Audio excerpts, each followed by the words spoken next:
Hey y'all, welcome to a week of worship. So this week we're going to take a break from our regular 5 speakers of Daily Dose, and me and a couple other worship leaders are going to talk about our branch of ministry here at the church. So kicking it off, I'm going to start with the Song of Solomon written by Martin Smith and done with Jesus Culture about 9 or 8 years ago. When I first heard this song, I fell in love with it, but I came to the realization that to really understand the emotion of this, I need to know more about Solomon.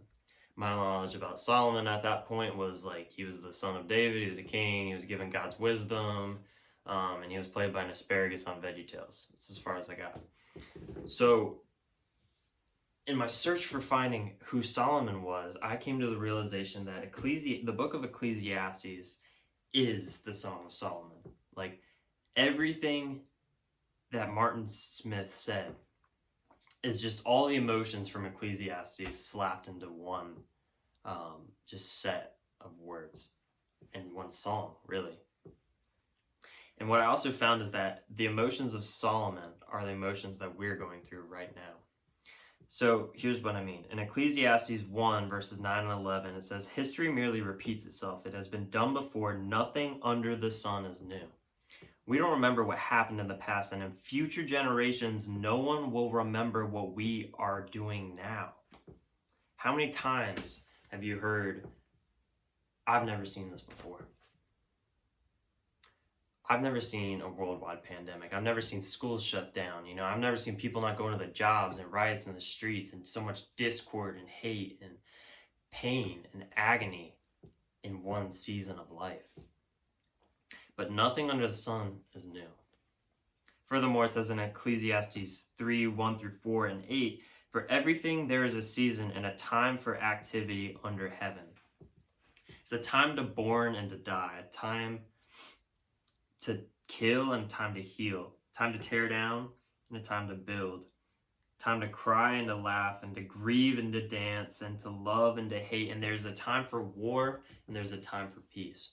What I love about this just section is that two things can be noted from these pairs of things and seasons of life. One is that they cannot coexist at the exact same time. They're opposites. The other thing that you can note is that one cannot exist without the other. Without light, there's not darkness. Genesis 1:4 says, "And God separated light from darkness." Again, they can't be the same. They're different seasons. But it says that everything has a season. So if we are in a time of war and hate and discord, then what do we have to look forward to? A time of peace, a time of love, a time to build up and to heal. For everything has a season. At the end of Ecclesiastes, the unknown author says in 12:13, "Here now is my final conclusion after checking out all the things that Solomon had to say and Solomon's own personal search for happiness and the meaning of life, etc. Fear God and obey his commandments, for this is everybody's duty."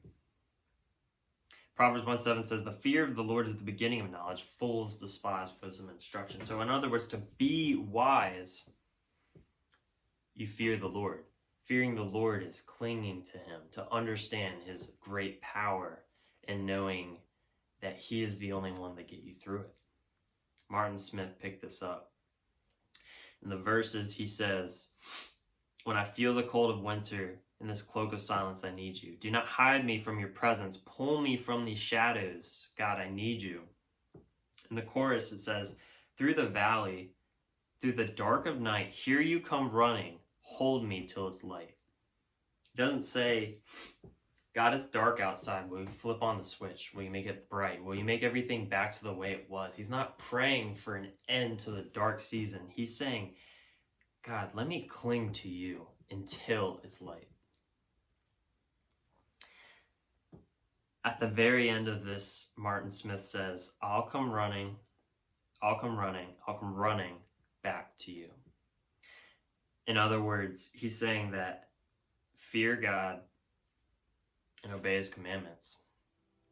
The author of Ecclesiastes saw this. Solomon saw this. Martin Smith saw this. So I encourage you guys, as we go out into your lives, your day to day, that you are reminded to cling to Him, to seek His knowledge, and to hold tight to Him and His commandments, so that by the time of darkness is over, we're ready for the time of peace and light. Have a great week.